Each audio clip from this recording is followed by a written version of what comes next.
পুষ্টিখানা দুধ খাওয়ান শিখায়, এখন দুধ খাওয়ান শিখরে পুষ্টিখানা যাওয়া লাগবো? এগুলা কি এগুলো কথা? আমাকে আশেপাশের ঘরে মাছ আছে নাই, মাছ আছে কাছে শিখা যাইতো না? আমি ডাক্তার বড় নাকি মা বড়?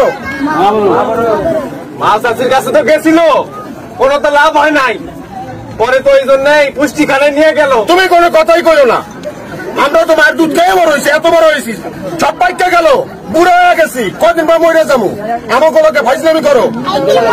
বাচ্চাটা তো সুস্থ হইলো, পুষ্টিখানায় নেওয়ার পরেই তো সুস্থ হয়েছে।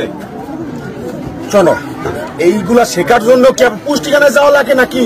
যদি না হয়, কাজ না হয়, তুমি আমার কাছে চলে আসো, আমি পানি পড়া দিয়ে দেবো, কুদিয়ে দেবো, নিয়ে খাওয়াবা, তাবিজ দিয়ে দিতেছি। নাও, পানি পড়া তাবিজ আপনার কাছেই রাখেন, এইসব দিয়ে কোনো কাজ হয় না। আমার বাচ্চাটা এখন সুস্থ আছে, এটা হচ্ছে বড় কথা।